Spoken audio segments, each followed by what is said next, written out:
Hi, and welcome to our second day of answer writing daily means answer program. Today's question is focused on the technical education system of India. Our question today is India's technical education suffers from plethora of qualitative and quantitative issues. We have to analyze this. This question asks what are the qualitative and quantitative issues associated with our technical education system.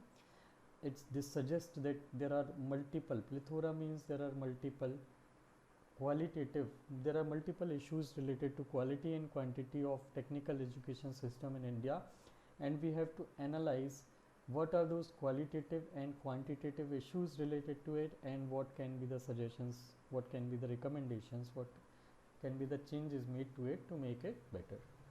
So before we move forward, हम एक ranking framework देख लेते हैं, that is report, that is NIRF, national institutional ranking framework. ये एक ministry of HRD का एक सर्वे होता है जिसमें इंस्टीट्यूशंस, जो भी इंस्टीट्यूशंस जो अपने आप को एनरोल करते हैं, अप्लाई करते हैं, उन इंस्टीट्यूशंस को अलग अलग कुछ टोटल 5 पैरामीटर्स हैं, उन पैरामीटर्स पे सर्वे किया जाता है, उन पैरामीटर्स पे रैंक किया जाता है, एंड उसके हिसाब से इंस्टीट्यूट्स की जो रैंकिंग होती है वो ये बताती है कि इंस्टीट्यूट कितना अच्छा है. So what are those 5 parameters? एक तो teaching, learning and resources check करता है वो सर्वे.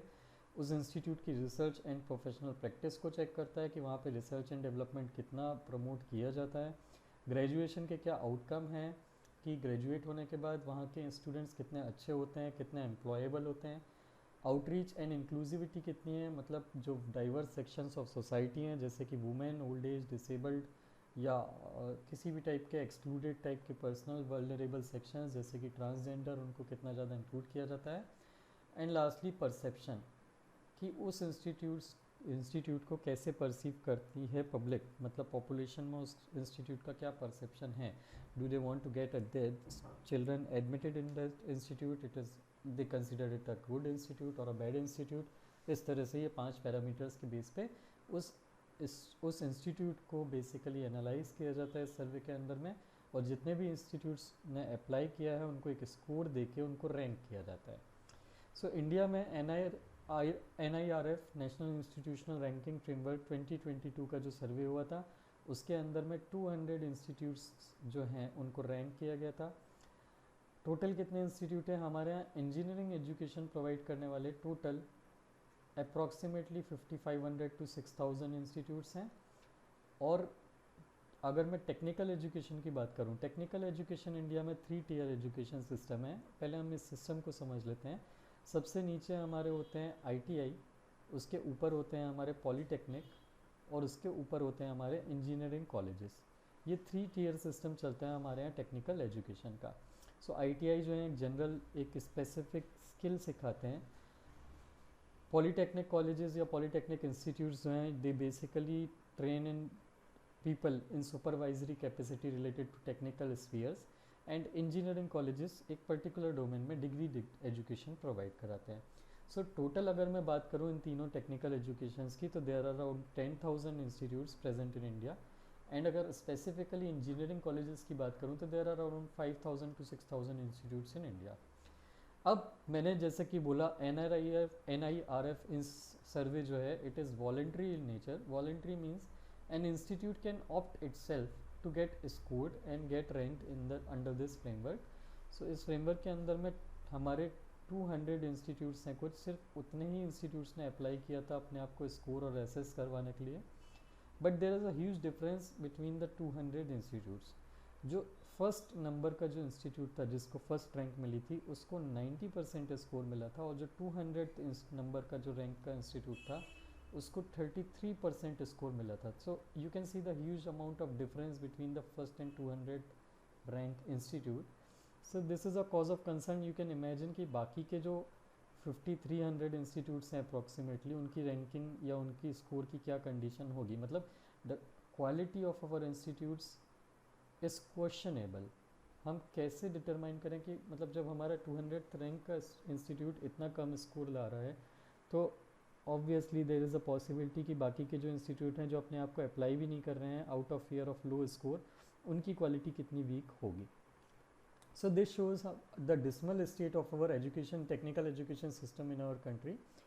ये क्या रीज़न है इसके, इसको हम डिक्लेयर करते हैं. This was the quantitative aspect. आप रिमेंबर हमने क्वेश्चन में स्टार्ट किया था तो हमने डिस्कस किया था. The question has asked about the two aspect. एक तो quantitative aspect of the quantitative issues in our technical education system and the second is the qualitative issues. So हमने यहाँ पे एक क्वांटिटेटिव एस्पेक्ट देखा कि हमारे इंस्टीट्यूट्स की कंडीशन कितनी पुअर है. They are getting such a low score in the NIRF framework. हमारे इश्यूज़ क्या हैं इंजीनियरिंग एजुकेशन के सिस्टम के साथ में. एक तो हमारे जो इंस्टीट्यूट्स हैं कमर्शियली मिसलीडिंग प्लेसमेंट न्यूज़ को स्प्रेड करते हैं. दिस टेल कि हमारे स्टूडेंट्स ने इतने करोड़ का, इतने लैक्स का पैकेज जो है वो बैक करा है फाइनल ईयर में कैंपस प्लेसमेंट में. So this causes a mindless race एक चलती है. बच्चे जो हैं अट्रैक्ट होने लगते हैं कि अगर हमने भी इस इंस्टीट्यूट से पढ़ा या हमने भी इंजीनियरिंग की एजुकेशन ली तो हमारा भी इतना प्लेसमेंट होगा. These institute fail to tell कि दैट इज़ जितने भी बच्चों को पैकेज मिला है या प्लेसमेंट हुआ है that is only a minor proportion of the overall students studying in that institute. For example 100 students का बैच है तो हार्डली 10 स्टूडेंट्स या 15 students get the package and उसमें से भी एक या दो हैं जिनको कुछ अच्छा अट्रैक्टिव पैकेज मिलता है. बाकियों को या तो प्लेसमेंट नहीं मिलता है या फिर they get a very paltry amount of income which is not sustainable for the job. So this basically creates a mindless race, misleading placement news. And इस रेस को बता के, इस प्लेसमेंट को झूठा प्लेसमेंट ये दिखा के they justify their high fees institute की कि हम प्लेसमेंट प्रोवाइड कराते हैं, इतना हाई पैकेज प्रोवाइड कराते हैं, अगर आप हार्ड वर्क करेंगे हमारे इंस्टीट्यूट में एडमिशन लेके तो आपका भी बच्चे का प्लेसमेंट हो जाएगा. And they justify their high fees कि हम हाई फीस इसलिए लेते हैं क्योंकि हमारे बच्चों को अच्छा पैकेज मिलता है. But that is they fail to show कि सिर्फ माइनर प्रपोर्शन को ही प्लेसमेंट को वहाँ पे अवेलेबल करा पाते हैं. So this is the first major issue with our educational technical education system, that is a mindless race has been created by misleading placement news. Second is एक core curriculum में बहुत harmful changes हुए हैं over the past few years. हमारे यहाँ कुछ sectors हैं जिनमें ज़्यादा जॉब मिल रही है जैसे कि IT हो गया. It was since 2 to 3 decades this situation has been running. IT sector particularly boom कर रहा है. कंप्यूटर साइंस की फील्ड ज़्यादा इमर्जिंग है, इलेक्ट्रॉनिक्स की फील्ड ज़्यादा वर्क करती हैं, जॉब एम्प्लॉयमेंट ही प्रोवाइड करती है. So what the institutes are doing is they are revising the core curriculum, जिसमें से वो कोर सब्जेक्ट जो होते हैं अप्लाइड फिजिक्स, थर्मोडाइनमिक्स, इस टाइप के सब्जेक्ट को वो लेस एम्फेसिस देते हैं, जिससे कि हमारा जो कोर एजुकेशन सिस्टम है, जो कोर ह्यूमन रिसोर्स है, जो इन सब्जेक्ट में एक्सपर्ट है, वो वीक हो रहा है. But this sector is very important because this is what helps core industries develop, which help India propel on manufacturing pathway और मेक इन इंडिया प्रमोट करता है. उन टाइप के सेक्टर को ये इम्पैक्ट कर रहा है. So there have been harmful change in the core curriculum of the institutes. Third is हमारे इंस्टीट्यूट्स का इंफ्रास्ट्रक्चर बहुत पुअर है. More than half of college do not have the requisite amount of machinery, number of machinery which are required for providing education. Fourth is हमारे institutes जो हैं quality faculty lack करते हैं. They do not have the sufficiently qualified faculty to be able to teach our students properly. Fifth is हमारे यहाँ skill based training lack करती है. Text book learning, text book rote learning जो है हमारे यहाँ प्रमोट होती है, रोट लर्निंग. वाइवा में they ask for actual definition in the present in the book, that this author has said what definition, so according to this book what is the actual definition. They focus more on the textbook understanding या rote learning of the topic rather than the core understanding या conceptual clarity of the student. So this is one of the issue with our education. We do not check for the skills, how much skill and a student has developed, rather they check how much he has wrote it from the book. Then there are regulatory issues. There is high amount of corruption which runs in this institute. A large amount of colleges get accredited without having an adequate infrastructure just because they are able to do corruption with the regulatory bodies. So this is basically creating a plethora of institutes, creating a number of institutes which do not even have sufficient infrastructure to teach education, to teach students, and students get fooled in the name of engineering jobs. Then lastly there is a weak industry linkage with the institute. हमारे planners जो हैं उनकी, हमारे planners जो education plan कर रहे हैं higher education, plus जो इंस्टीट्यूट्स हैं उनकी इंस्टीट्यूट्स के साथ जो इंडस्ट्रीज़ हैं उनके साथ बहुत ही वीक लिंकेज है, they do not collaborate with them regularly to update themselves कि which are the emerging fields, which are the emerging jobs which has been required, which is the requirement of the industry, so that they can train their students or guide their students adequately to learn up those skill. And होता क्या है, college से जब student निकलता है, सो ही realises, he or she realises कि उसने जो एजुकेशन पढ़ी है, उसने जो डिग्री ली है, that is not in the demand in the industry right now, and फिर वो बिकम, फिर he or she becomes jobless. So these are the qualitative issues which are associated with our engineering education. इसके लिए इसको correct करने के लिए हमने क्या क्या स्टेप्स लिए हैं, हम इसको 3 एस्पेक्ट में स्टडी करते हैं. First is UGC related aspect, second is AICTE related aspect, and third is government of India के particular steps. UGC is the University Grant Commission, which basically provides accreditation and grants and funds to the universities which are located across the country. So UGC जो है, इसने अपने जो recognition के, किसी भी engineering university को रिकग्निशन देने के जो नॉर्म्स हैं उनको और ज़्यादा स्ट्रिक्ट कर दिया है, सो दैट फेक टाइप के जो कॉलेजेस खोल रहे हैं, private colleges, just for turning black money into white money और just fooling the students in name of engineering jobs, उन पे थोड़ा सा स्ट्रिक्टनेस लाई जा सके और उनको खोलने से प्रिवेंट किया जा सके, just for the sake of commercial purposes. ठीक है. Second is AICTE, all India council for technical education. AICTE is the apex body which regulates the technical education system in India. हमारे यहाँ हर एक स्ट्रीम के लिए एक बॉडी होती है, जैसे कि मेडिकल एजुकेशन के लिए मेडिकल काउंसिल ऑफ इंडिया हुआ करता था पहले, अब नेशनल मेडिकल कमीशन हो गया है. उसी तरह फार्मेसी की स्टडीज़ के लिए फार्मेसी काउंसिल ऑफ इंडिया है. हर एक बेसिकली एजुकेशन स्ट्रीम के लिए हमारे यहाँ एक एपेक्स बॉडी होती है जो उसकी एजुकेशन को रेगुलेट करती है. फॉर एग्जांपल लॉयर्स की LLB की डिग्री के लिए there is bar council of India. उसी तरह टेक्निकल एजुकेशन को रेगुलेट करने के लिए इंडिया में there is a body name AICTE, जिसने कुछ स्टेप्स लिए हैं इंजीनियरिंग और टेक्निकल एजुकेशन सिस्टम में जो भी प्रॉब्लम्स हैं उनको करेक्ट करने के लिए. तो इनके स्टेप्स आर वेरी इंपॉर्टेंट, हम इनके स्टेप्स को देख लेते हैं. फर्स्ट इज़, इसने टेक्निकल एजुकेशन, टीचर्स की टेक्निकल एजुकेशन को इम्प्रूव करने के लिए इनकी ट्रेनिंग पॉलिसी बनाई है, जिसमें टीचर्स को और क्वालिटेटिवली एजुकेशन प्रोवाइड करने के लिए ट्रेन किया जाता है. इसके अंडर में उन्होंने एक पोर्टल भी बनाया है जिसका नाम है स्वयं portal, which is a compulsory annual refresher course for teachers, जिसमें टीचर को हर साल ये एक रिफ्रेशर कोर्स लेना होता है स्वयं पोर्टल पे, जिसमें उस फील्ड में जिस फील्ड में वो पढ़ाते हैं उस फील्ड में जितने भी रिसेंट एडवांसमेंट हुए हैं उनसे उनको अवेयर कराया जाता है, जिससे वो स्टूडेंट्स को वो चीज़ें बताएं. Second is startup initiative promote कर रहे हैं AICTE कॉलेजेस में, जिसमें स्टूडेंट्स को they promote to innovate and do start to generate to help build a startup. So इससे क्या होगा कि they basically develop a skill which is required to stand up, which is required to build a startup, and इससे उनकी employability बढ़ती है.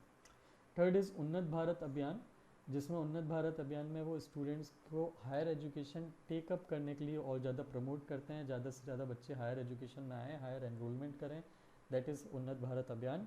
Then एक system है जिसमें उन्होंने मैंडेटरी इंटर्नशिप का प्रोविज़न कर दिया है. जो भी स्टूडेंट इंजीनियरिंग एजुकेशन ले रहा है उसको कंपलसरीली अपने एजुकेशन, अपनी डिग्री प्रोग्राम में इंटर्नशिप लेनी होगी किसी फैक्ट्री या इंडस्ट्री में जाके, सो दैट उसको कुछ वर्क रिलेटेड एक्सपीरियंस हो एंड वो उसका यूटिलाइजेशन अपनी लर्निंग में कर सके. That is experiential learning. This is called experiential learning, मतलब you learn by experience. This is a very important term, you should use it in means. Experiential learning को प्रमोट करने के लिए मैंडेटरी इंटर्नशिप का provision किया है. Then एक mission है which is being implemented by AICTE, which is the initiative of government of India, that is national employability enhancement mission, जिसके अंदर में जो भी ग्रेजुएट्स होते हैं वो ज़्यादा से ज़्यादा एम्प्लॉयबल हो, उसको अचीव करने की कोशिश AICTE करती है थ्रू वेरियस मेजर्स. देन कुछ एग्ज़ाम रिफॉर्म्स करे हैं AICTE ने. इसमें उन्होंने एक मॉडल एग्ज़ाम फ्रेमवर्क बनाया है जिसके अंडर में बच्चों से अब they seek to check conceptual clarity rather than rote learning. Then induction training mandatory कर दी है. इंडक्शन ट्रेनिंग मतलब जो भी स्टूडेंट 12th पास करके एग्ज़ाम निकाल के कहीं से भी आता है किसी भी मीडियम के थ्रू इंजीनियरिंग कॉलेज में, उसको मैंडेटरीली पहले तो कुछ 3 to 4 वीक्स की एक इंडक्शन ट्रेनिंग दी जाती है. इंडक्शन ट्रेनिंग में जो भी मोस्ट इम्पॉर्टेंट कंसेप्ट हैं जो सब्जेक्ट में नीडेड होते हैं, उस सब्जेक्ट में प्रोफिशिएंसी लाने के लिए, अंडरस्टैंडिंग बनाने के लिए, उन बेसिक सब्जेक्ट में उन बेसिक कंसेप्ट का एक ब्रश अप किया जाता है, उनको पढ़ाए जाते हैं वो basic fundamental concept, like physics में थर्मोडाइनमिक्स हो गया या फिर न्यूटन्स के लॉज हो गए, मतलब जो भी बेसिक फिजिक्स के कंसेप्ट हैं which will be required for understanding the subject, core subject which they will be reading in first year, उनसे उनको एक बार रिफ्रेश कराया जाता है। देन लास्टली एक स्कीम है जिसका नाम है Karma scheme, that is Kaushal augmentation scheme which is being implemented by AICTE। इसका एक बहुत लंबा सा फुल फॉर्म है, but even if you don't remember the full form, you can just write that for causal augmentation purpose they have been running a scheme that is karma. Then आते हैं हम government of India के steps पे। Government of India ने कुछ steps लिए हैं, जैसे कि इमर्जिंग टेक्नोलॉजीज़ पे कुछ नए कोर्सेज इंट्रोड्यूस किए हैं based on the demand of industries, जैसे कि AI में, IoT में, ब्लॉकचेन में, 3D प्रिंटिंग में, ऐसी जो इमर्जिंग फील्ड्स हैं इनमें गवर्नमेंट ऑफ इंडिया ने नए कोर्सेज बिगिन किए हैं। दूसरा जो करिकुलम है उसको आउटकम बेस्ड मॉडिफिकेशन किया है based on new education policy of 2020, जिसमें जो करिकुलम है वो इस तरह से हो कि जो भी बच्चा उसको पढ़ के निकले, जो भी स्टूडेंट उसको कवर करके निकले, that should be employable, that should be skill based, that should be learning based, not just road based. And lastly national skill development corporation, प्रधानमंत्री कौशल विकास योजना एक गवर्नमेंट ऑफ इंडिया की स्कीम चलती है under ministry of skill development. उसके अंदर में उन्होंने एक कॉरपोरेशन बनाया है that is NSDC, national skill development corporation, जो बेसिकली स्टूडेंट्स को या एस्पिरेंट्स को जो भी स्किल्स डेवलप करना चाहते हैं उनको एक डेडिकेटेड इंस्टीट्यूट प्रोवाइड करता है for development of particular skill. So ये स्टेप 3 है डोमेन में हमने देखे जो गवर्नमेंट ने लिए हैं, UGC ने अपने स्टेप्स लिए हैं, AICTE ने अपने स्टेप्स लिए हैं एंड गवर्नमेंट ऑफ इंडिया ने अपने स्टेप्स लिए हैं। फर्दर इस सिस्टम को इम्प्रूव करने के लिए हम क्या कर सकते हैं, that will be our conclusion on the answer. ये हमने हमारा बॉडी पार्ट देख लिया अपने आंसर का। The first we started with intro, जिसमें हमने NIRF का स्टेटस देखा था, क्वांटिटेटिव स्टेटस देखा था कि हमारे इंस्टीट्यूट्स की क्या कंडीशन है क्वांटिटेटिवली। फिर बॉडी पार्ट में we discuss the issues with our institutes and then the steps which have been taken by government and the other autonomous bodies, and the lastly we see कि इस system को और improve करने के लिए हम क्या कर सकते हैं। तो रिकमेंडेशंस में first is the capacity, improve the capacity building. हमारे यहाँ जो लो एनरोलमेंट है टेक्निकल एजुकेशन में, टेक्निकल ट्रेनिंग प्रोग्राम में, उसको इम्प्रूव करना। See engineering is not the only avenue for employment. हमारे यहाँ एक स्टिग्मा चलता है कि ITI और पॉलीटेक्निक इंस्टीट्यूट्स जो हैं, ये इंस्टीट्यूट्स जो हैं they are dead end courses, मतलब इसमें पढ़ाई करने के बाद कोई कुछ नहीं कर सकता except for doing some vocational low paying job. तो ऐसा नहीं है, आज की डेट में ऐसे भी प्रोग्राम हैं टेक्निकल एजुकेशन के जो डिग्री में कन्वर्ट करने के लिए भी एक मोबिलिटी का प्रोविज़न प्रोवाइड करते हैं। सो ITI एंड पॉलिटिकल और टेक्निकल ट्रेनिंग प्रोग्राम के अगेंस्ट में जो स्टिग्मा है उसको हटा के हमको इस सेक्टर में कैपेसिटी बिल्ड करनी है, क्योंकि यहाँ से हाईली स्किल्ड एम्प्लॉयज़ निकलेंगे तो इंडस्ट्री की डिमांड फुलफ़िल होगी in a very short duration. बहुत जल्दी स्किल डिमांड फुलफ़िल कर सकता है ये सेक्टर ITI और पॉलीटेक्निक वाला, unlike engineering curriculum which takes 3 to 5 years to develop a student or aspirant. Second is content development जो होता है एजुकेशनल सिस्टम का, जो एजुकेशनल इंस्टीट्यूट का जो एजुकेशन होता है, जो भी टेक्स्ट बुक होती है, मटेरियल होता है, उसको डेवलप करने में इंडस्ट्री का इन्वॉल्वमेंट होना चाहिए, क्योंकि इंडस्ट्री की नीड कुछ और है और हम अपनी टेक्स्ट बुक में पढ़ा कुछ और रहे हैं, that do not fulfil the need of the industry, and basically students अपना टाइम वेस्ट करते हैं उन चीज़ों को पढ़ के which are non useful in nature. This will also ensure the quality of the material which is being provided. Third is TVET के reforms हमको और ज़्यादा प्रमोट करना चाहिए वर्ल्ड बैंक के अकॉर्डिंग। TVET क्या होता है? TVET is the short name given to technical and vocational education and training. This sector, this whole sector जो है इसको हम TVET का नाम देते हैं। This is a very important word you should use in your answer. इसमें हमको रिफॉर्म्स करना चाहिए। कैसे रिफॉर्म्स करना चाहिए कि एक तो हमको इसमें वर्टिकल मोबिलिटी के और प्रोविज़न प्रोवाइड करने चाहिए। ITI पॉलीटेक्निक से निकले हुए जो भी स्टूडेंट्स हैं, अगर उनको अच्छा एक्सपीरियंस हो जाता है, so they should be considered granted more and more salary packages and also provision for higher education. इस टाइप के हमको वर्टिकल मोबिलिटी के प्रोविज़न प्रोवाइड करना चाहिए, so that more and more students go for this and go for skill based training. इसके अलावा हमको अपने हायर एजुकेशन में जेंडर इंक्लूसिविटी को प्रमोट करना है। हमारे यहाँ फीमेल्स का साइंस एंड टेक्नोलॉजी में पार्टिसिपेशन जो है वो बहुत लेस है. It is near about 10 to 20%, which is very low as compare to develop countries. So women का पार्टिसिपेशन हमको साइंस एंड टेक्नोलॉजी और टेक्निकल एजुकेशन में प्रमोट करना है. इसके लिए AICTE की ऑलरेडी एक स्कीम है जिसका नाम है प्रगति स्कॉलरशिप. इस टाइप की स्कीम और स्कॉलरशिप को हमको और ज़्यादा प्रमोट करना है. देन और ज़्यादा इनरोलमेंट बढ़ाने के लिए क्वालिटी एजुकेशन में हमको स्कॉलरशिप का नेट जो है वो और ज़्यादा वाइडन करना है. आज की डेट में बहुत सारे स्टूडेंट्स को पता ही नहीं होता कि उनके लिए कौन कौन सी स्कॉलरशिप्स अवेलेबल हैं which they can get benefited. Many of the students do not take up higher education just because they fear कि they won't be able to uptake the financial burden of the higher education. So उन लोगों को higher education के लिए scholarship के provision से awareness कराना और ज़्यादा से ज़्यादा स्टूडेंट्स के लिए स्कॉलरशिप का नेट अवेलेबल कराना as part of our welfare scheme is a very important step in promoting enrolment in higher education. So these were the steps and recommendations which are suggested to improve the technical education in India. इस regard में हम एक data और देख लेते हैं which is a very important data. हमारे यहाँ इंडिया में currently around technical education 10,000 as I told you, जिनकी annual intake capacity is nearly 32 lakh. मतलब 32 lakh students annually technical education में एडमिटेड किए जा सकते हैं इंडिया में. But as per the number of aspirant जो भी अपीयर होते हैं JEE के एग्ज़ाम में या अदर एग्ज़ाम में 12th में पास होते हैं विथ मैथ साइंस स्ट्रीम, हमारे यहाँ टेक्निकल हायर एजुकेशन की जो डिमांड है it is not more than 12-20 lakh. That means around 10 to 12 lakh जो सीट्स हैं दे आर एक्सेस. एंड ये क्यों है? क्योंकि बहुत पास्ट में पिछले 10-20 सालों में AICTE ने बहुत धड़ाधड़ सबको प्राइवेट कॉलेजेस को बिना उनकी इंफ्रास्ट्रक्चर और टीचिंग कैपेसिटी को देखते हुए उनको एक्रेडिशन और उनको रिकॉग्निशन दिया, जिससे बहुत सारे कॉलेजेस को ओपन हो गए. तो उस कारण से अब आधे से ज़्यादा कॉलेजेस, काफ़ी सारे कॉलेजेस जो हैं उनकी सीट्स खाली जाते हैं. And since 2015-16 her at least India में हर साल 50 कॉलेजेस जो हैं टेक्निकल कॉलेजेस और इंस्टीट्यूट्स ये शट डाउन हो जाते हैं क्योंकि उनके यहाँ एक भी बच्चा एडमिशन लेने को नहीं होता. तो this is a very dismal state of our education system in India. We have to make sure कि हमारे यहाँ जो डिमांड सप्लाई है वो डिमांड सप्लाई आपस में एक दूसरे को कोलेबोरेट करे so that there is less unemployability in our country. Because ये जो 20 लाख बच्चे पढ़ के निकलते हैं हर साल टेक्निकल एजुकेशन में, इनमें से आधे से ज़्यादा more than 50% are not employable in nature. उनको वो चीज़ आती ही नहीं है जो इंडस्ट्री की नीड है.